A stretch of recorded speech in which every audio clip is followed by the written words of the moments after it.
From popping out of nowhere as Uhtred's youngest heir, to being the reason Uhtred came back to life in the Seven Kingdoms Must Die, here's all about Osbert in The Last Kingdom. There's been no mention of Osbert throughout the entire series. Naturally, people were extremely confused about his character. He did pop up out of nowhere. But the few fans who have read the books by Bernard Cornwell knew that he was supposed to make an appearance a lot sooner. Sadly, we were introduced to Osbert in the very last season. In fact, it happened in the finale of the 5th season. His existence was hinted at throughout the series, but that's about it.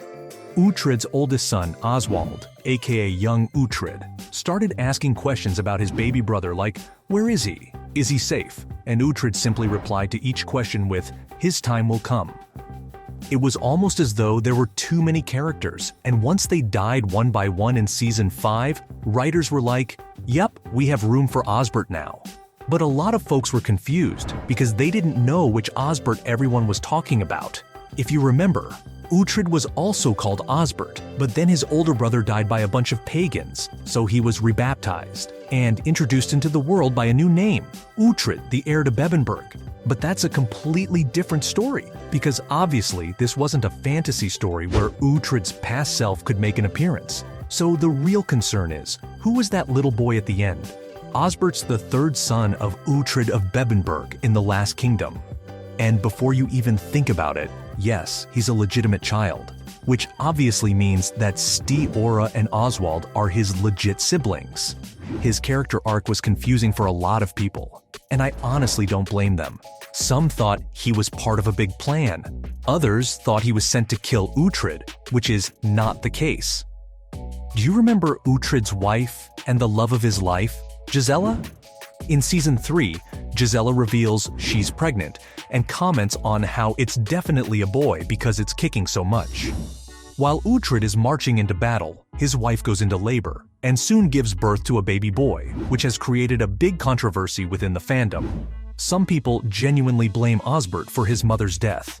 It's no secret that Uhtred has had his fair share of romances in The Last Kingdom. His first and messiest one was definitely Brida, but his true love was Gisela. Even though he'd been married once before, to Mildred, he never married after Gisela. They both shared a deep connection that Uhtred never felt again with another person. After all, they shared a happily ever after in Cookham for years.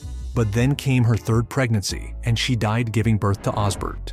Despite her death, Uhtred never stopped thinking of her. He didn't blame his youngest either, who turns out is going to be the sole heir to Bebbanburg. Osbert was taken by the church, and so he missed out on a lot while he was away. Uhtred even tasked a friend to take care of him, so that even when crazy things happened, he was mentally at peace knowing his bloodline would live on. Smart move. But then again, his entire personality was to be a smart and brave man. People had almost forgotten about the cause of Gisela's death, but during the finale, Brida makes an appearance and castrates Oswald, making our little Osbert the future heir. Remember Brida, Uhtred's first love, the same psychopath that rained hellfire for him in Season 5? A bit of a recap, Brida was mad at his past lover, all because he didn't kill her as she had asked, and instead, let her live. So she joins forces with a Viking warlord, and that's where it all starts. She castrates Uhtred's oldest son Oswald without any guilt, and then she moves on to his daughter Sti-Ora, who definitely held her own, but she killed so many innocents along the way that there was no redemption for her. Uhtred and Brida face each other again in the same forest they used to play in, and she asks him to kill Gisela again, and he says no, which only starts the cycle from square one. And turns out, Sti-Ora is as tired of it as the fans are, because she simply shoots an arrow into her back, ending the whole drama. Soon after that, they all realize young Uhtred can't continue the bloodline anymore. So what to do? Bring in their last resort, obviously, Osbert of Bebbanburg, which didn't even cross many people's minds, especially since there was no sign of him at all during the show. But still, fans were pleasantly surprised to see Uhtred's youngest heir walking through the gates in the last scene of the show. Well, surprise is only one of the many reactions. Some fans didn't like how his entrance was dealt with. Some weren't happy with his story and how late he entered the show, while others completely disagreed, saying there was absolutely no need for him. and he clearly didn't have any major role to play, since he only appeared in the ending. Personally, I was happy to finally have the answer to my questions. Turns out, most fan theories were correct. A lot of the fans thought that when Uhtred ran away from Northumbria, it was Hild who took care of his children. He's the same person that Uhtred asked for in episode 9 of season 5. I don't know about the rest of them, but Hild did an amazing job bringing up Osbert. The little guy had no idea of his parentage. She kept him safe for his entire life. Plus, she also managed to keep him in line, since Osbert wasn't a conniving brat. Earlier in the season, young Uhtred asked about his younger brother's well-being, so I guess fans did anticipate his arrival. Hild and Osbert are pretty close. There was one scene where they were talking about going to the fortress. Osbert thought it was a trick to make him learn scripture, but Hild assured him that she did a bit of research about his heritage, and the new Lord of Bebbanburg will be able to answer him. This really pumped the fans. They were on the edge of their seats for a tear-inducing father and son reunion.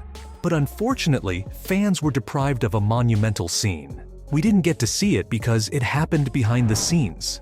There was no word of how the siblings reacted to seeing each other after so long, so the fandom was understandably upset. But most of you were busy coming up with different theories.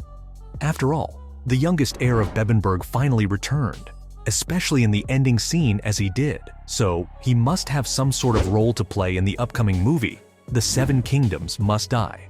The movie was supposed to cover the rest of Cornwell's series, especially The Warlord 1, in which Osbert trained hard and became his father's rightful heir and the greatest warrior.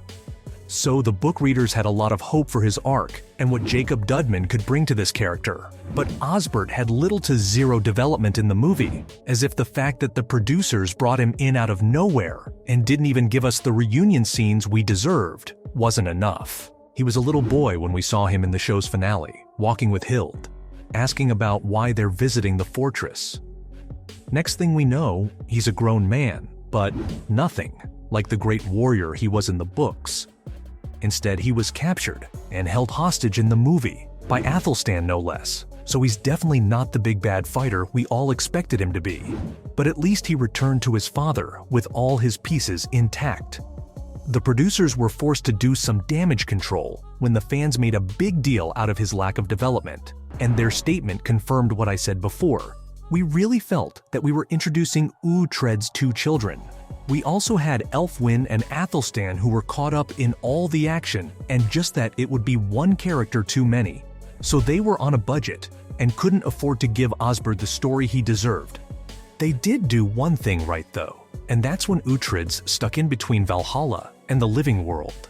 He looks over to see Osbert standing there, waiting for him, which is ironic because of how some people blamed him for Gisella's death, and since it was open to interpretation, some people think he entered Valhalla and left Osbert and his companions behind to join his wife and loved ones in the beautiful feast.